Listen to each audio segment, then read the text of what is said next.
आपने इंडिया में बहुत सारे टैलेंट्स तो देखे होंगे, जैसे कि डांस इंडिया डांस, क्या बात है। India's got talent, Indian idol और से बहुत सारे शो हमेशा आते रहते हैं। लेकिन इसके अलावा भी हमें भारत के हर सड़क, हर गली, हर मोड़, हर चौराहे पर ऐसे टैलेंटेड लोग मिल जाएंगे जो अपने टैलेंट की छाप हर जगह छोड़ते रहते हैं। एग्जाम्पल के तौर पे ये कोलकाता का हावड़ा ब्रिज ही देख लीजिए, जिसमें एक चौंकाने वाली बात सामने आई है कि ब्रिज की मोटाई लोगों की पीक की वजह से आधी हो गई है। पुल में लगे हैंगर की मोटाई 6 मिलीमीटर से घटकर लगभग 3 मिलीमीटर हो चुकी है। अब एक बार मुंबई मेट्रो पर भी नजर डालिए, चाहे आप पान मसाला खाते हो या नहीं, लेकिन जुबा केसरी की छाप आपको हर जगह दिख जाएगी। फिर चाहे वह सड़क हो, ट्रेन हो, एटीएम हो या फिर फ्लाइट ही क्यों ना हो। कोई भी देश महान कैसे बनता है? वहां पर रहने वाले लोगों से, वहां पर रहने वाले लोगों के माइंडसेट से। लेकिन हमारा देश ऐसे टैलेंटेड लोगों के थूकने से महान बनता है। हम स्मार्ट सिटी की बात करते हैं, लेकिन हम में से कितने लोग स्मार्ट सिटीजन बन रहे हैं? हम कचरा सड़क पर डाल देते हैं और उसको वहीं जला भी देते हैं। फिर हम पब्लिक में बड़े आनंद से खुल्लम खुल्ला मूत्र विसर्जन करने लगते हैं, जैसे वो हमारा घर का ही बाथरूम हो। ड्राइविंग करते समय बहुत से लोगों को पता ही नहीं है कि उनको अपनी गाड़ी कौन से लेन में चलानी है, और अपने सुपर पावर का इस्तेमाल करते हुए सड़क पार करते समय अपने हाथों से गाड़ी को रोक देते हैं। आपकी जानकारी के लिए बता दूं कि थूकने में इंडिया नंबर 1 पर है। भारत के लोग हर साल पान मसाला खाकर इतना थूकते हैं कि उससे 211 ओलंपिक पूल भरा जा सकता है। दुनिया में 2 तरह के लोग होते हैं, एक जो डिसिप्लिन में रहते हैं और दूसरा जिसको डिसिप्लिन एक एलियन की तरह लगता है। एक वो लोग जो सिर्फ देखते हैं और दूसरा वो लोग जो सिर्फ दिखाते हैं। अगले कुछ मिनट सिर्फ आपके लिए हम यहाँ मैं आपको बताऊंगा कि हमारे सबसे बड़ी प्रॉब्लम्स में से एक क्यों है और इसका हमारे जीवन पर क्या असर पड़ता है। और ये मैं हवा में ऐसे ही नहीं बोल रहा हूँ, बल्कि प्रूफ के साथ आपको दिखाऊंगा भी। आप सभी ने दिल्ली मेट्रो की ऐसी वीडियो सोशल मीडिया पर देखी होंगी जहां लोग सीटों के लिए हाथापाई पर आ जाते हैं, मेट्रो के अंदर नाच नाच कर रील्स बनाते हुए दिखते हैं या फिर कुछ अश्लील हरकतें करते हुए दिखाई देते हैं। अपने देश का मेट्रो वर्ल्ड क्लास बन चुका है। लंदन और न्यूयॉर्क से हमारी मेट्रो बहुत अच्छी है, लेकिन इन सब हरकतों को देखकर यही लगता है कि अभी तक हम इसके लायक ही नहीं हुए हैं। और इसका यही कारण है कि लोग अपनी जिंदगी एक सेल्फिश तरीके से जीते हैं। मतलब दुनिया से हमको क्या लेना देना, दुनिया भाड़ में जाए, हमको जो करना है हम तो वो करेंगे ही। और इन सारी प्रॉब्लम्स का सबसे बड़ा कारण है कि लोगों के अंदर का सिविक सेंस। सबसे पहले हम लोग बात करते हैं कि सिविक सेंस होता क्या है।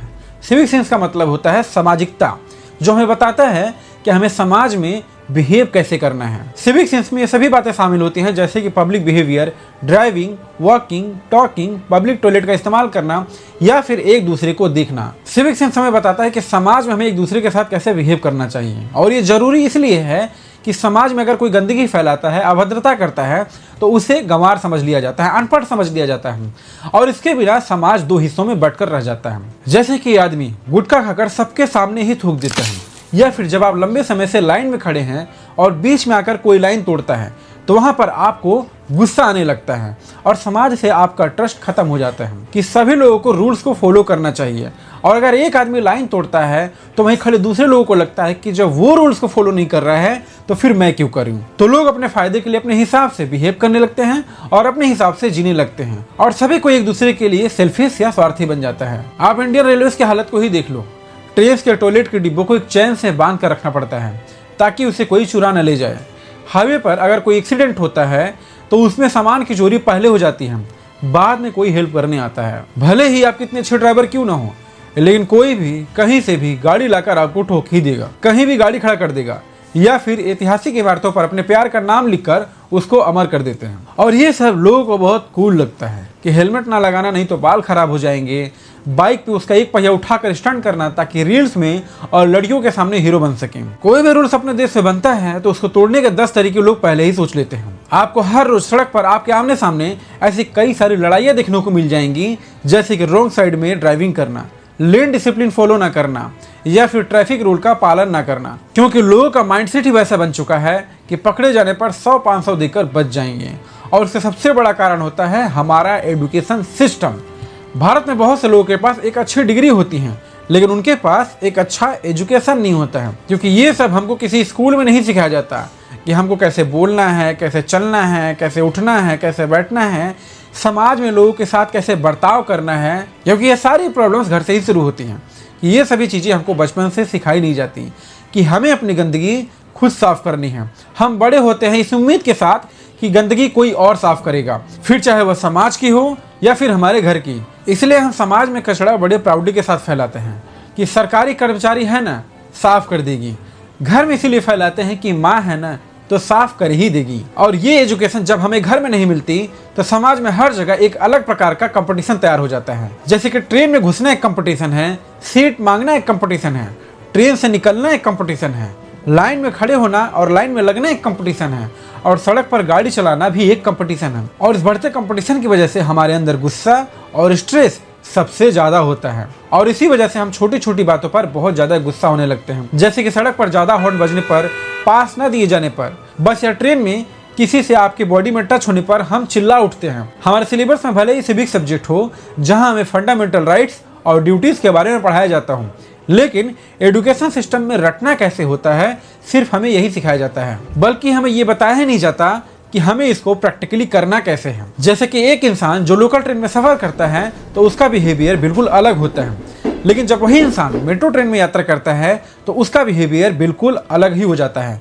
वह इसीलिए क्योंकि मेट्रो की जगह बिल्कुल साफ सुथरी होती है, इसीलिए ना वहाँ लोग कचरा फेंकते हैं, थूकते हैं, और ना ही वहाँ पर गंदगी फैलाते हैं। और ट्रेन की हालत तो आप जानते ही हैं, जहाँ हम पहले से ही कचरा देखते हैं वहाँ हम और भी कचरा फैला देते हैं, और जहाँ हमें साफ सफाई दिखता है वहाँ हम डस्टबिन ढूंढने लगते हैं, जैसे कि एयरपोर्ट और रेलवे स्टेशन। इसीलिए हमें री एडुकेशन चाहिए। जैसे कि जापान में बच्चों के लिए स्कूल में एक अलग क्लास दी जाती है कि समाज को साफ सुथरा रखना आपकी जिम्मेदारी है, और यही बच्चे जब बड़े होते हैं तो एक अलग प्रकार का कल्चर क्रिएट कर देते हैं। और इससे सबसे बड़ा एग्जाम्पल आपको इंदौर में ही देखने को मिल जाएगा। इंदौर साफ सफाई शहर के मामले में 5वीं बार अवार्ड जीतकर भारत के लोगों को आईना दिखाया है कि अपने शहर को साफ कैसे रखना है। इंदौर को सबसे साफ शहर का पुरस्कार मिला है ना 5 बार।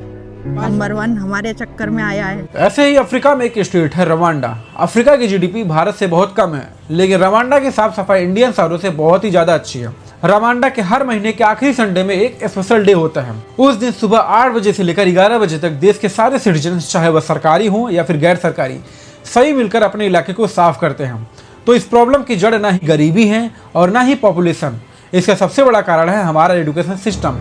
क्योंकि हमारे दिमाग में एक इमेज क्रिएट हो गया है कि अगर कोई साफ सफाई करेगा तो वह दलित या फिर छोटे लोग ही होंगे, और यही कारण है कि हमें समाज की गंदगी को साफ करने में शर्म आती है, क्योंकि हमारा स्टेटस उन लोगों से थोड़ा बड़ा है। हमें बड़ों के साथ अपने बच्चों को भी सिविक सब्जेक्ट के बारे में बताना और सिखाना चाहिए कि समाज के प्रति उनकी क्या जिम्मेदारी बनती है, क्योंकि हम जैसा आज करेंगे कल वही देखकर हमारे बच्चे भी वैसा करेंगे। इसलिए कहीं भी गुटखा खाकर न थूकिए, कहीं गंदगी न फैलाइए, न कहीं कचरा फेंकिए, अपने इलाके को साफ रखिए, अपने देश को साफ रखिए। इसीलिए आज की वीडियो यहीं तक। अगर आपको वीडियो अच्छी लगी हो तो प्लीज वीडियो को लाइक और सब्सक्राइब जरूर करिएगा।